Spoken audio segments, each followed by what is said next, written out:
Bom dia. Bom dia para vocês.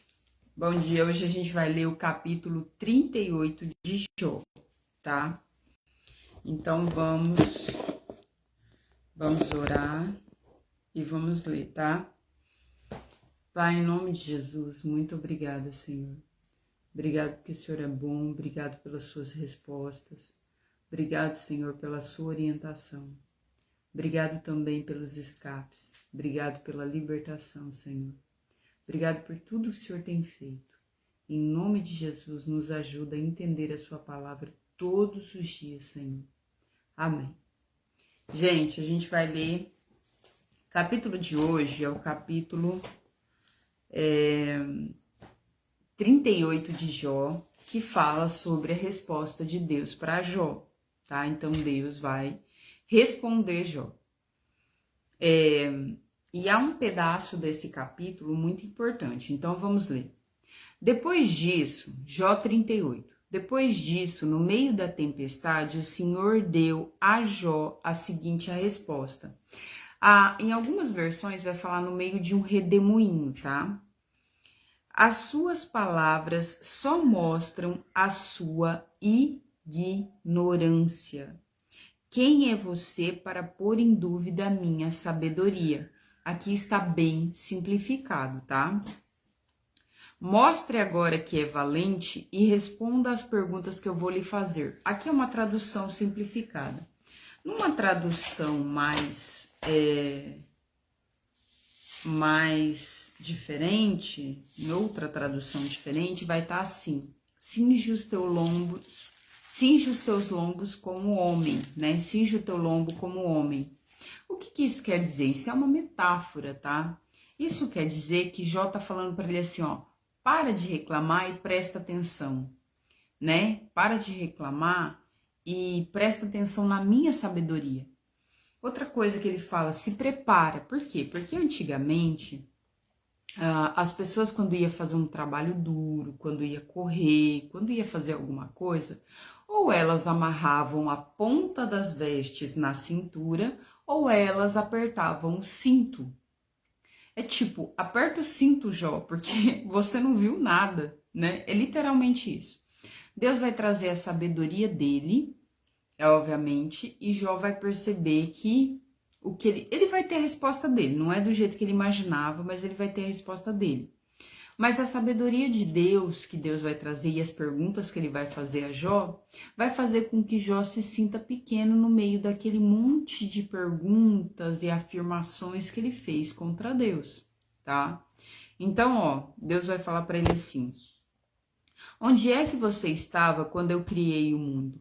Se você é tão inteligente, explique isso. Aí lascou, né?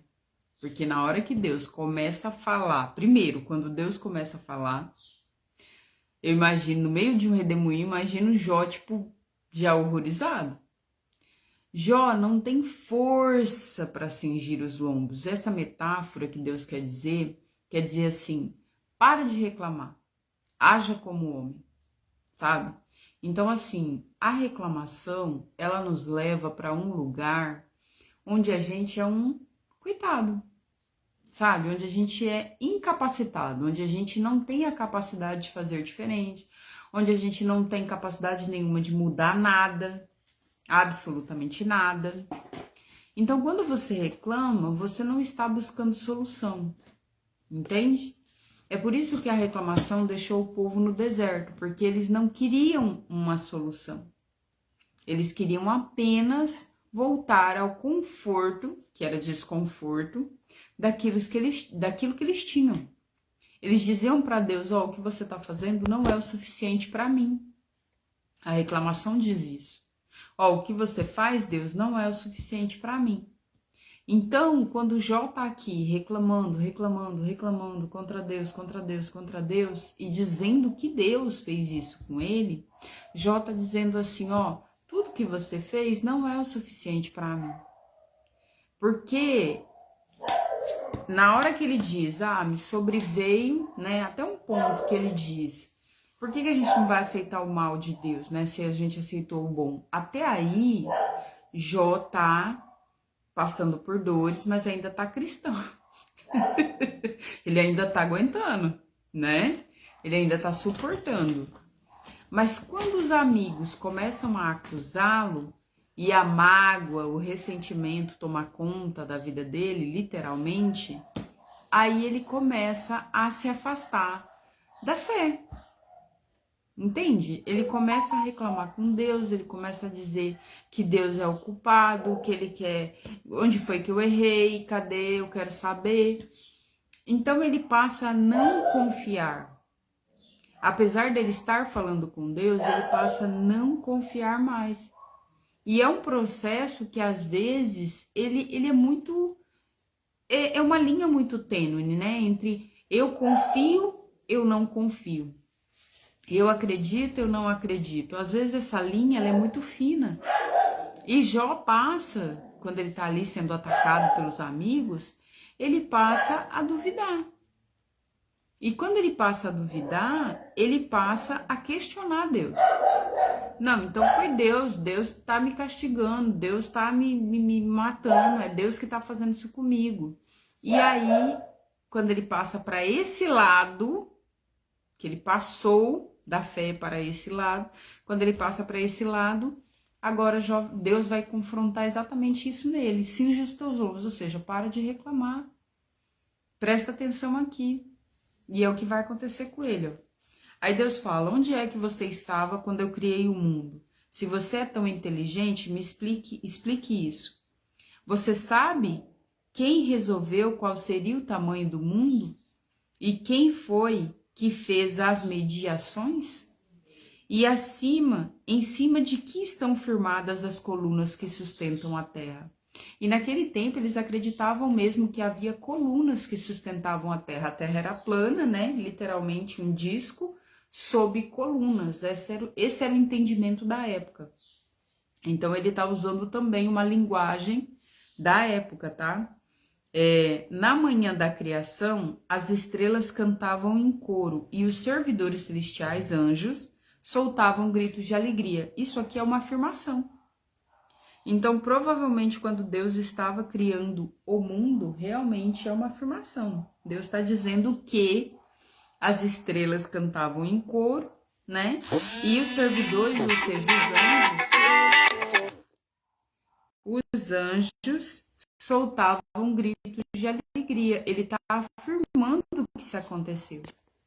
Ele não está perguntando, ele está afirmando que isso aconteceu, tá?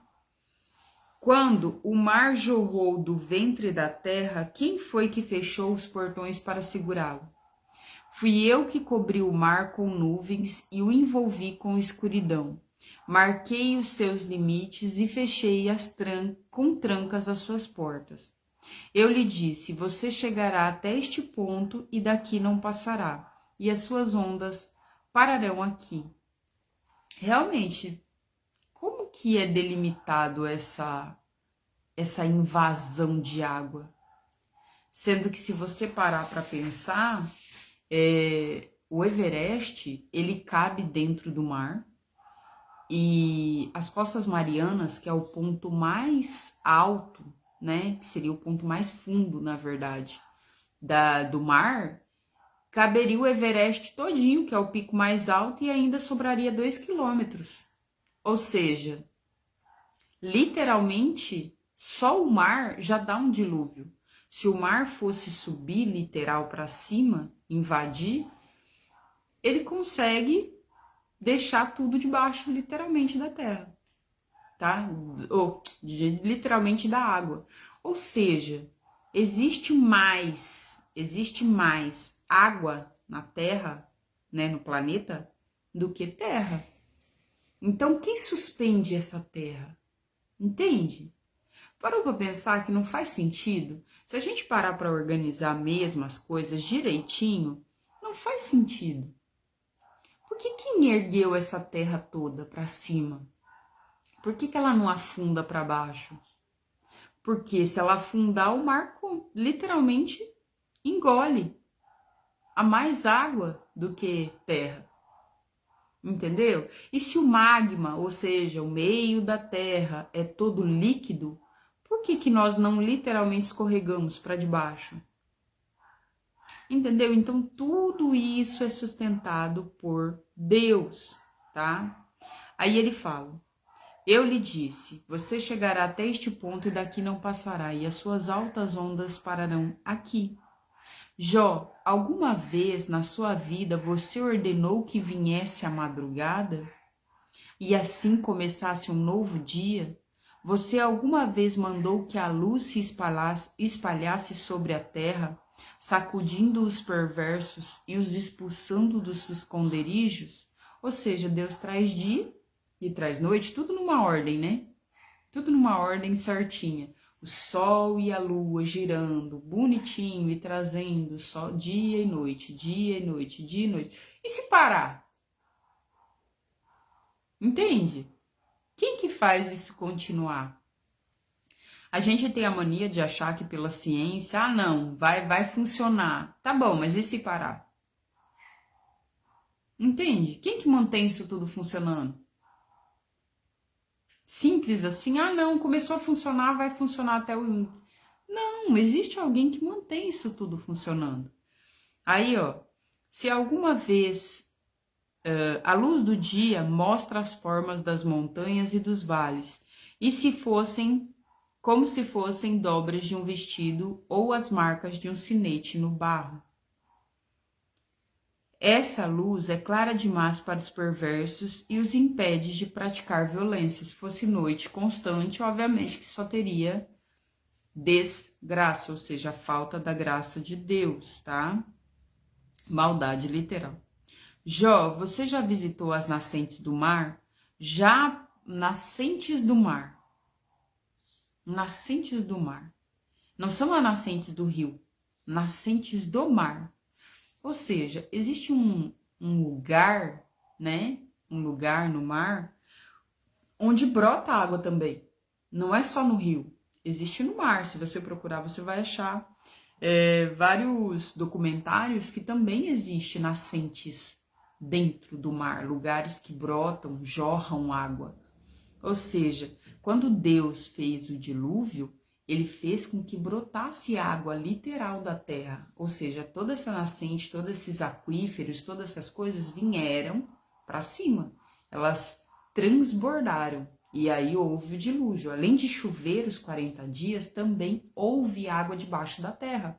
Essa água que fica debaixo da terra, esses aquíferos, elas vieram à tona, tá? Por isso o dilúvio invadiu absolutamente todo o pedaço de terra, tá? E aí, ó, ele fala, você já visitou as nascentes do mar? É do mar, não é dos rios. Já passeou pelo fundo dos oceanos? A Fossa Mariana é o ponto mais baixo, né, mais fundo do mar. Cabe o Everest e ainda mais 2 quilômetros para cima. Ou seja, se Deus quisesse invadir todas as terras, nós literalmente morreríamos afogados. Aí, ó, já passeou pelo fundo dos oceanos e nunca foi explorado, tá? Totalmente as fossas marianas. Alguém já lhe mostrou os portões do mundo dos mortos, né? Naquela época se falava o Sheol, o Hades, que seria o mundo dos mortos. Aquele mundo de escuridão sem fim. Ou seja, a gente pensa que o mundo dos mortos é o inferno, mas não, tem uma diferença, tá? Sobre inferno e mundo dos mortos, até porque as pessoas quando morrem, elas dormem, né? Então é uma outra coisa. Mas o inferno será onde Satanás será lançado no final e todas as pessoas que não escolheram a Deus. Enfim, se afastarão de Deus. Esse afastamento de Deus é o inferno, tá? Terá um lago de fogo e enxofre. Provavelmente será terrível esse afastamento do Senhor, tá? Então, ó, aqui fala. Você tem alguma ideia da largura da Terra? É óbvio que as pessoas, elas medem, né? Medem fisicamente, por ciência, mas ideia mesmo, eu creio que ninguém tem. Você tem alguma ideia da largura da Terra? Responda se é que você sabe tudo isso. De onde vem a luz? E qual é a origem da escuridão? De onde vem a luz? E qual é a origem da escuridão? Você sabe mostrar a elas até onde devem chegar? E depois fazer com que voltem outra vez ao ponto de partida? A gente sabe, né? Assim, tudo é vago, porque a ciência em si, ela não é exata. Mas a gente sabe que o frio é a ausência de calor, a escuridão é a ausência de luz. Mas quando Deus chegou, já havia trevas sobre a terra. Será que isso também não é um produto do Senhor? A própria escuridão? Entende? A gente associa escuridão com mal, mas não estamos falando de mal, estamos falando de escuro, escuro mesmo, ausência de luz. Será que isso também não é um produto feito por Deus? E aí, ó, de onde vem a luz? Qual é a origem da escuridão? Você sabe mostrar a elas até onde deve chegar e depois fazer com que elas voltem outra vez ao ponto de partida? Sim, você deve saber, pois é bem idoso e já havia nascido quando o mundo foi criado. Nossa, que ironia! Que ironia, meu pai amado. Nesse momento é óbvio que Deus não está tratando de ironia, mas se passa aqui um ar de ironia. Por quê? Porque Deus fala para ele assim: não, você deve saber, né? Você estava lá. Ou seja, você não sabe nada. Aí 22, ó. Você alguma vez visitou os depósitos onde eu guardo a neve? Caraca. E as chuvas de pedra que ficam reservadas para tempos de sofrimento, para os dias de lutas e guerras? Você já esteve no lugar onde nasce o sol ou no ponto onde começa a soprar o vento leste? Uma das coisas que a gente realmente não sabe nada é sobre o vento, né? Sobre o vento não se sabe muita coisa. As pessoas sabem, vai ventar, mas como se forma? Exatamente exato. Quem sabe? Entende? Aí, ó, quem foi que abriu 25? Quem foi que abriu um canal para deixar cair os aguaceiros e marcou o caminho por onde a tempestade deve passar? É mesmo, uma hora ela tá num lugar, outra hora ela tá em outro, uma hora chove aqui, outra hora chove ali. Mas são nuvens que se formam e blá blá blá blá blá blá. Tá bom, mas quem que marca por onde ela vai passar exatamente, o caminho que ela vai fazer? Entende que são coisas que, por mais que o ser humano tente explicar, ele não consegue exatamente, não há como explicar exatamente.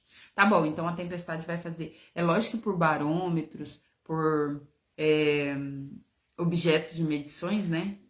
Eles podem fazer a medição de por onde provavelmente aquilo vai passar. Provavelmente, né? Hoje em dia dá para se medir as coisas e saber que, ó, vai fazer sol, ó, vai fazer chuva, ó, vai tá vindo uma tempestade, ó.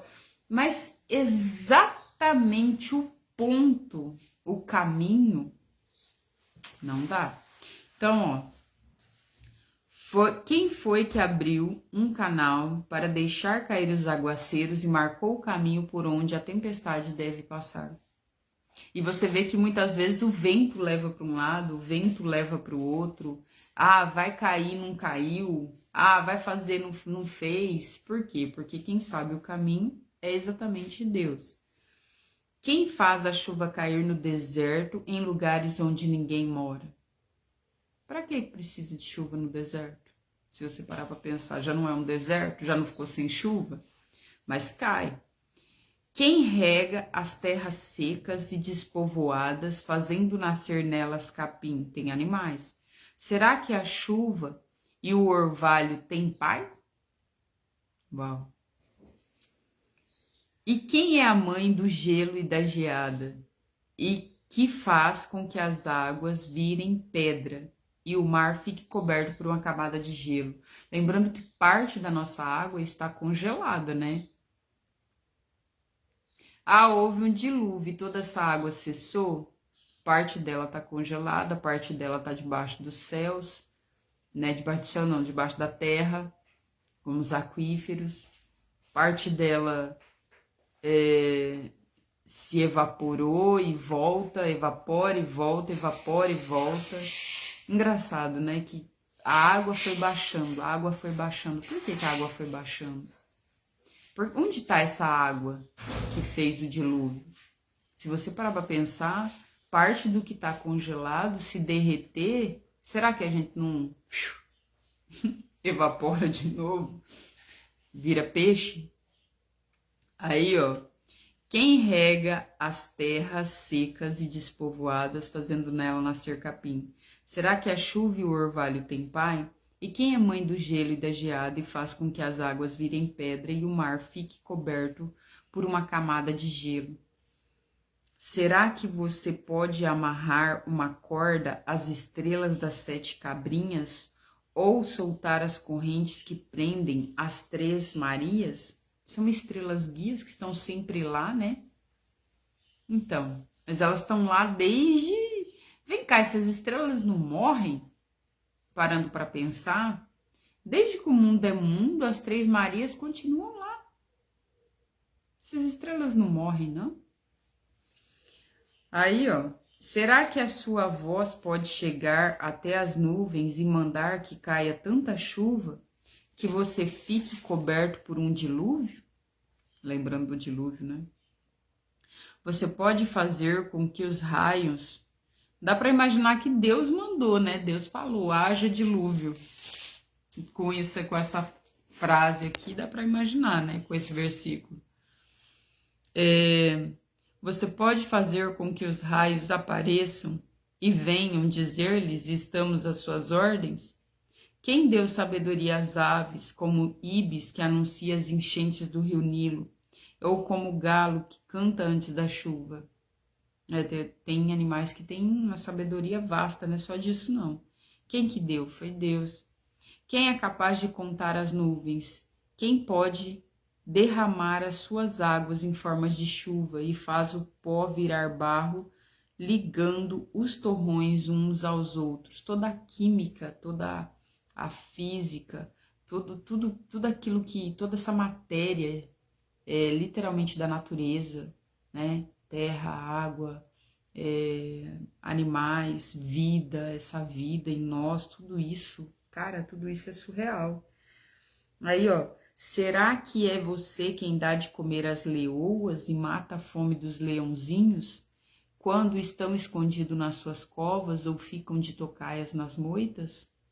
Deus alimenta toda a criação que ele fez.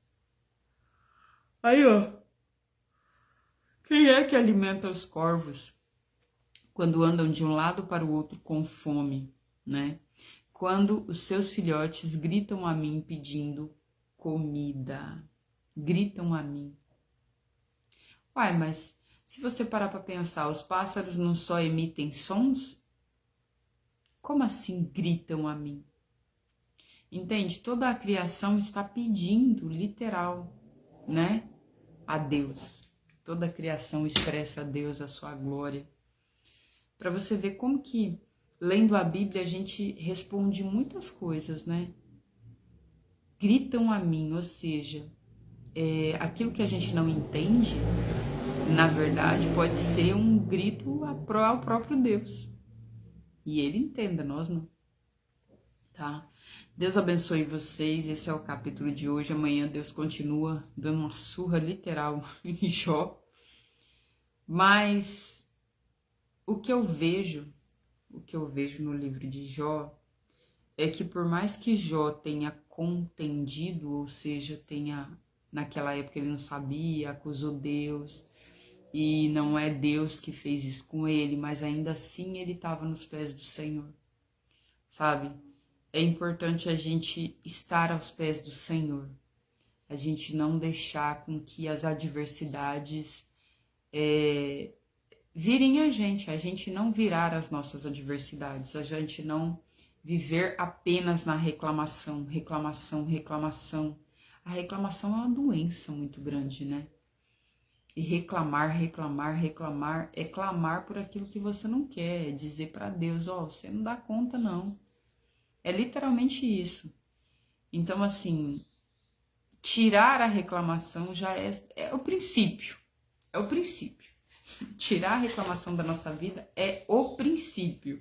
Tem muito a se fazer, mas é importante a gente não reclamar, tá? Na hora da reclamação, a gente tem que substituir isso com adoração a Deus, com louvor a Deus, com dar glória, com tudo isso que a gente possa fazer. E mesmo que seja difícil, né? Que tem em muitos momentos vão ser difíceis, né? Momento de luto, momento de dor, momento de escassez, momento de dificuldades.